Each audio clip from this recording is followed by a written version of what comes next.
Thank you for joining us. This is the People's Perspective, and I'm Senator Gill. Joining me today is Melanie Hazim, the Director of the Division of Consumer Affairs Consumer Outreach Unit. Melanie is responsible for implementing the division's missions and goals to protect New Jersey's residents from becoming victims of consumer fraud. Today, she is joining us to discuss the ways that New Jerseyans can keep their personal and financial information safe and avoid scams. So, welcome, Melanie. I'd like to ask you in the beginning, can you tell us about the Division of Consumer Affairs? Sure, most definitely. Thank you, first of all, so much for the invitation to speak with you this afternoon. It's a pleasure. Yes, a little bit about what we do at the division. So we are your state's real enforcement group for keeping the marketplace a safe place. We do that in several ways. The number one thing that we do is we're really in place to protect the public in the within sales and goods. So we do that in many ways. And the first most important thing that we do here, I think, is we enforce what we call our Consumer Fraud Act. That's basically the laws here in the state of New Jersey that are put in place to protect consumers, whether you're doing business in a store, grocery store, or whether you're doing business with one of the several professions that we license and register across the state. I want to say, I believe last year we registered something like 720,000 professionals, right, over the course of a year. And that includes all sorts of folks from hairdressers and nail technicians to doctors, nurses, home improvement contractors. So basically what we say is if you have to hire them, we license them or we register them. So before you go out and you do that business, think about us. You can utilize our services to make sure that the folks you're working with are properly licensed and registered here in the state, because as an educated consumer, those are the folks that you'd like to do business with. So we don't exactly endorse these folks, but we can tell you whether they're doing their business by the letter of the law here in New Jersey. So can you give me some examples, or the audience some examples of the types of investigations your office handles?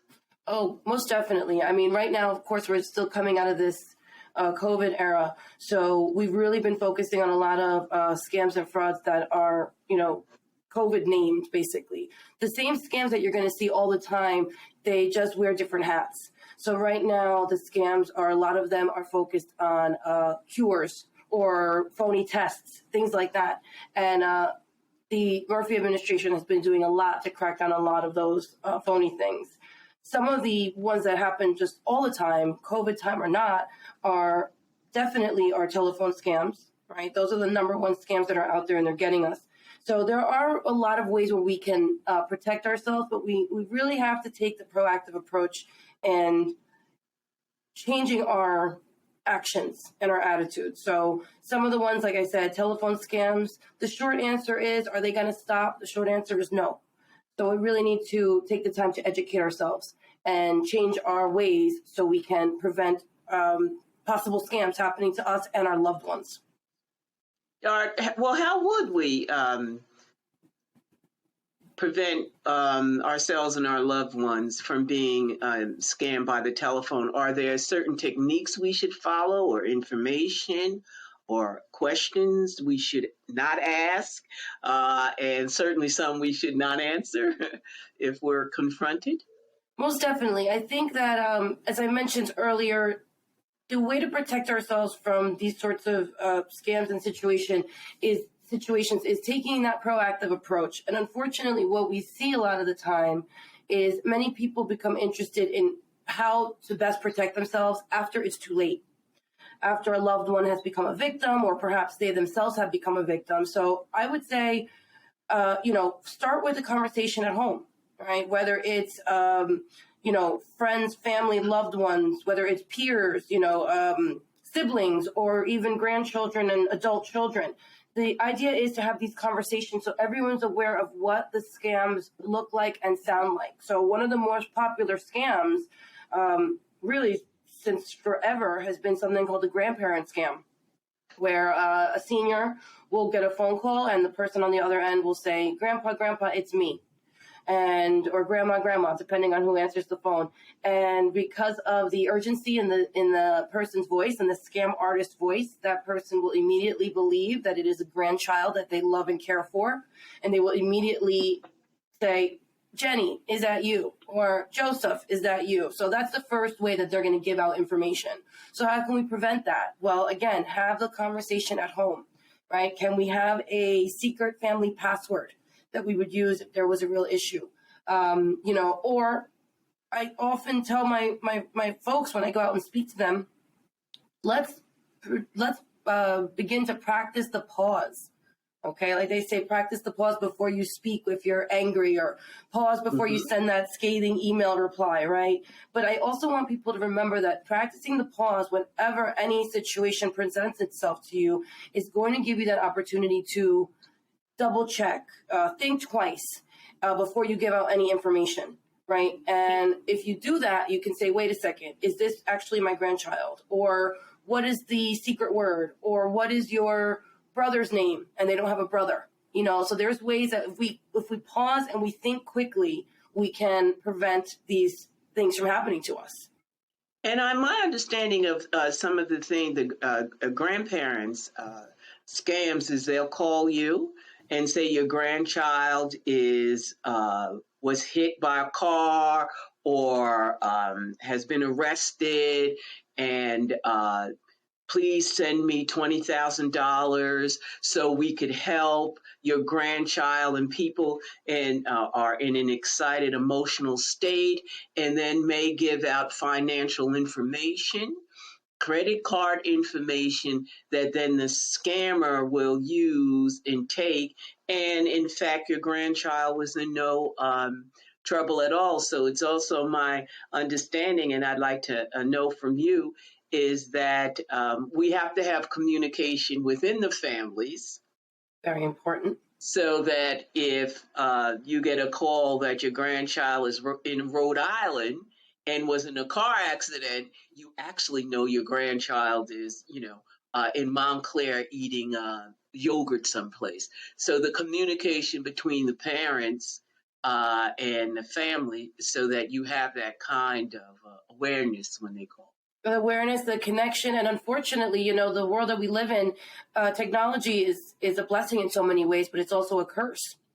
And we have to remember when we're out there sharing our lives on social media, which you or I, I'm sure, have tons of people that we know that share all that, all too much, right? I have people on my social media that I know what they have for breakfast, lunch, and dinner, and I don't care to know these things, right? So we have to make ourselves aware of what we're sharing, and then therefore what that makes us vulnerable to. And something like that, scams, is huge. It's important to have that conversation. And yes, of course, these scam artists, that's exactly what they do. They're going to pose a situation towards a person that's going to immediately make them vulnerable. So with the grandparent scam, that immediately makes that person vulnerable because they're told that their loved one is in grave danger, in some sort of trouble. And then what all scams are going to go for, what all of them are going to be after, is either money, or in another form, they'll be asking for personal information. So whether that's account numbers, bank numbers, credit card numbers, PIN numbers, things of that sort. So that's how we'll always know. That's a big red flag that we know it's a scam. Also, another thing that I think is very, very important for folks to know is if you are ever doing any sort of business, or even if you're answering those phone calls, which we tell you, if you don't know the number, don't pick up, because that's going to keep you safe right there. It's, excuse me, it's jumped something crazy like 200% in the last 2 years, is that these scam artists are attempting to get funds by getting these victims to go out and purchase gift cards. I wonder if you've heard of anything like this, and it's happened to people that I know, and it's wild. But the fact is that, there's a push to educate folks on the idea that gift cards are for gifts. They are not for payments. And if you are approached by someone and some sort of business, transaction is trying to go on, and they will only accept payment with gift cards, that's when I want you to say, stop, pause, walk away, whatever it is. Because that is a huge, it's growing still. way that these scam artists are getting money from us, because they're virtually untraceable. Once you give out the information on the back of that card or whatever it is, that money is siphoned off so quickly, it's gone, and it's again, basically out in space, untraceable. And so they've gotten what they wanted, and they're gone.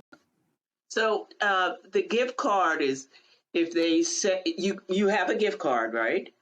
They're going to ask you for payment, and they're going to ask you to provide that payment by going and purchasing a gift card. Okay, so they're going to ask you to purchase a gift card. Correct. In order to make a payment for whatever item you may want. Correct, whatever it could be. Or it would be, I mean, as we sit here and we talk rationally about these topics, it's hard to believe, and I understand, and I'm sure there's viewers at home that are shaking their heads and saying, oh my gosh, sounds ridiculous. That would never happen to me. But the crazy part is that I'm here to tell you that there is no face of the typical victim, because it can happen to any of us. And many of us, I certainly know as I travel around the state and I do these lectures, at least one person in every group that I visit, there's always that one that says, again, that could never happen to me. And what we call that is the illusion of invulnerability, right? That is something that we believe, or who that person believes, that it's impossible. They're too smart. They're too savvy. It could never happen to them. But that, in fact, is a very dangerous attitude, because then you're going to go through life with those blinders, and you're not going to pick up on those, those little clues and those little cues that you might if you were that bigger of a skeptic. And I always ask people, I hope after we speak, I hope you're a bigger skeptic than you were when you logged on this afternoon, or before you walked in this room today, because the skepticism is the attitude that's going to keep you safe. Skepticism is sometimes looked as a negative, but not when we're talking about this topic of scams and frauds, not at all. So what other, in terms of consumer issues, what other types of complaints do you receive from customers, from consumers? And how does that, what should we be aware of? There's a credit card, there's giving out information, but when we engage a contractor or someone to do work, are there things that we should look out for the public based upon the engagement? Absolutely. There's so much information out there. And, that's why I'd like to say that we are kind of the clearinghouse for our consumers here in the state. There is no way that we can expect you folks to know it all. That's why we're in place. As I said, we enforce the Consumer Fraud Act, and there's so many books, so many laws on the books made to protect our consumers. What I can direct your viewers to is something that's really, really helpful. And it's almost like kind of like an index for all sorts of the most popular topics that we address here at Consumer Affairs. On our website is njconsumeraffairs.gov. You can find a list. Can you repeat that again slowly? Sure. It's NJ. Actually, it's right here behind me. I hope it's not cut off. njconsumeraffairs.gov. Okay. And on that site, you will find a list, a comprehensive list. It's approximately 120 topics, I want to say, of the most popular consumer topics that we get asked about. So the consumer briefs have all sorts of topics, anything from hiring a home improvement contractor and the best practices that you should know when doing so, to the new car lemon law that we have in New Jersey, the used car lemon law. We also have a motorized wheelchair lemon law here in New Jersey that a lot of people really don't even know about. So, for example, one of the most popular complaints, unfortunately, is within that home improvement contractor division. So on that consumer brief that you can go and find on our website, it says best practices, tips. So we should know that we should, not pay for the entire job up front, pay for, a portion of the job at the beginning, not all of it. We should look for references. We should research these. We should obviously check out their license, whether their licensing or registration is up to date through the state. Another quick thing that consumers should know is that any job that's valued over $500 by law needs to be accompanied by with a contract. So we shouldn't trust the handshake, the gentleman's agreement, as it were. That's not the way to do business, because unfortunately down the road, if we're not working with, upstanding folks, that could get us into a lot of trouble. There's plenty of honest people in these fields, of course, but unfortunately, by looking at someone, you can't tell whether they're good or not. So we really have to do the work. A lot of this work lies on the consumer.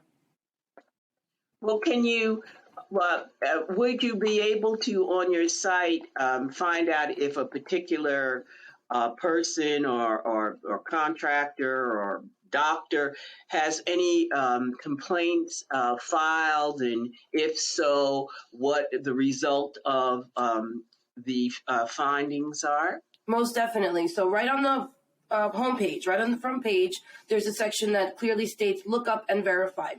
And you can look up a contractor, a hairdresser you want to work with, a doctor, acupuncturist, physical therapist.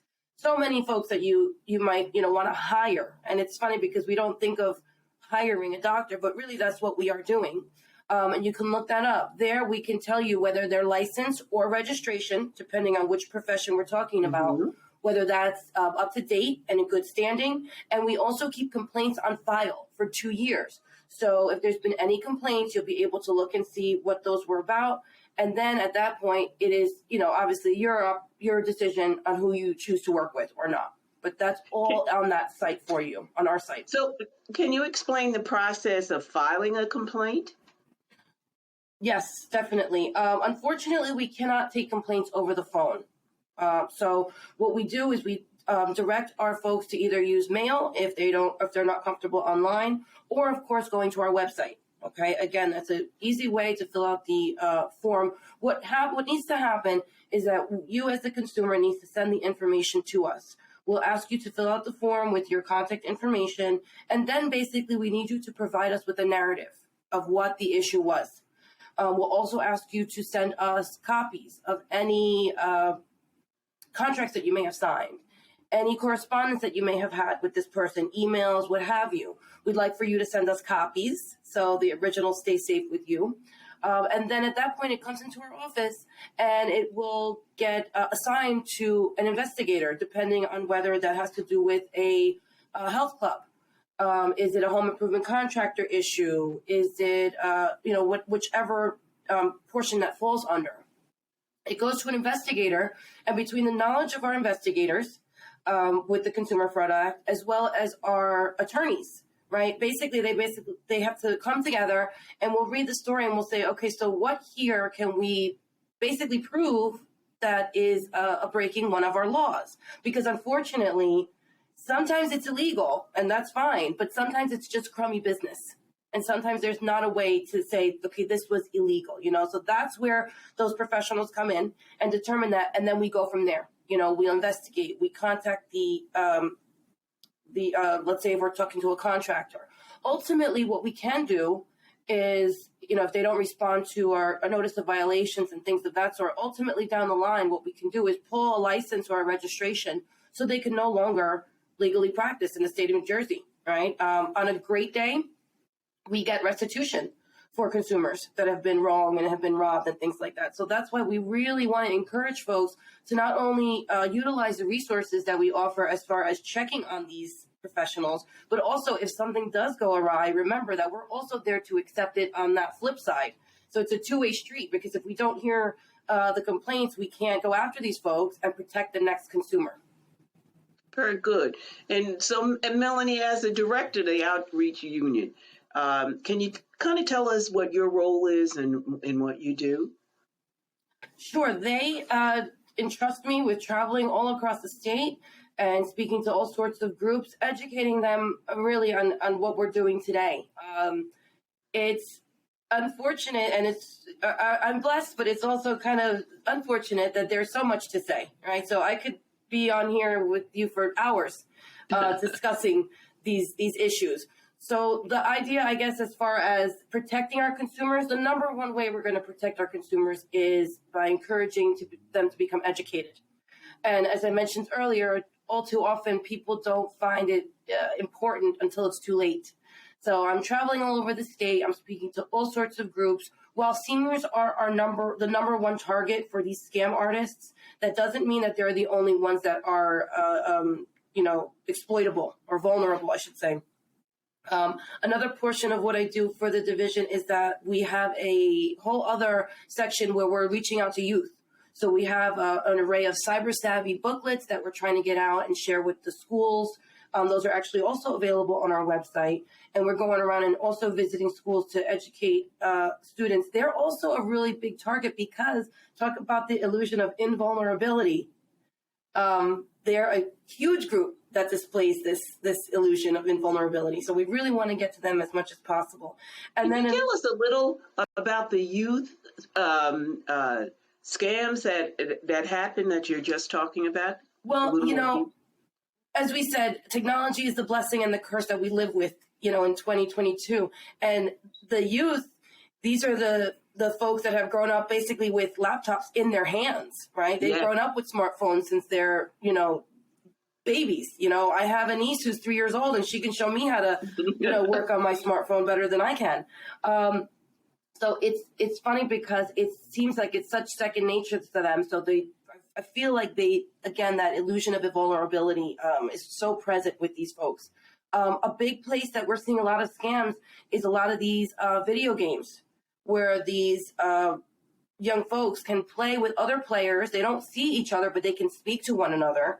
And you honestly don't know who is on the other end of that line, right? You don't know who's on the other end of that video game or screen.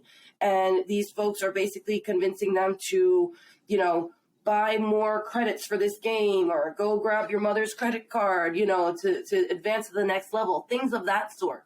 And it's happening. And again, it is unfortunate because these are the folks that think that they're above these scams. And that's where the problem is. That's the biggest issue.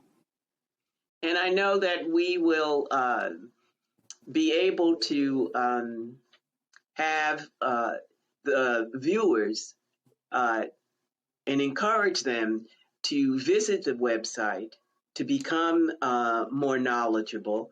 And I'm very interested, and I think it's very intriguing about the youth and what we as parents or grandparents, what we also should be aware of while they're playing their video games, or should they not give people their real name, or certainly not your address, or all of these other personal identifiers that could be used in other scams against others. So do you have any, it's been really very informative. Do you have any other final words or comments for our viewers? I want to encourage all of your viewers to definitely take advantage of the resources that we offer on the website. As I said, njconsumeraffairs.gov, you can find our list of consumer briefs. Those are going to be very helpful. Those are, as I said, an easy way to, tear down that Consumer Fraud Act. It's a book about this thick. So that's an easy, quick way to read through the most important things that you may be dealing with as a consumer. Also, if you belong to any sort of groups, part of what, as I mentioned earlier, what I do is I travel the state. So if you have a group that you'd like for me to address, give us a call. We'll come out. We bring great information. We bring these, which people love, full of some information for everybody. So those are always a hit. And so just take advantage of us. What we say is take advantage of us before someone takes advantage of you. Educate yourselves. The work it's worthy work. It's good to educate ourselves so we don't become a victim. Another thing I always like to remind folks is whether it's you or someone everybody has become a victim of a scam or almost become a victim of a scam. So what I would encourage folks is to not be embarrassed and not be ashamed of sharing that story, because it's really, for these scam artists, isn't it tied up in a perfect little bow? If I become a victim of a scam, I'm so embarrassed, I won't tell anybody else. So that, guess what? That leaves my neighbor vulnerable to also become a victim of that same scam. So try to break out of that. Try to share your experiences, because it's happened to more folks than you think. And that's really how we're going to help the next person from becoming a victim. And I do know of some cases where the grandparents were scammed and they were so embarrassed and ashamed, they didn't even tell the rest of their family that they had been scammed out of $10,000 or $5,000 because of that kind of embarrassment. And so they were just silent about it And until it comes out later. it's horrible because really, who should be embarrassed, right? Those horrible people that I don't know how they sleep at night that they're doing this, And again, so it works out perfectly for them. So speak out, be not a victim but a survivor. Is really what we encourage folks to do. Well, thank you very much, and thank you for joining us. And this is the People's Perspective. I'm Senator Gill, and thank you for watching.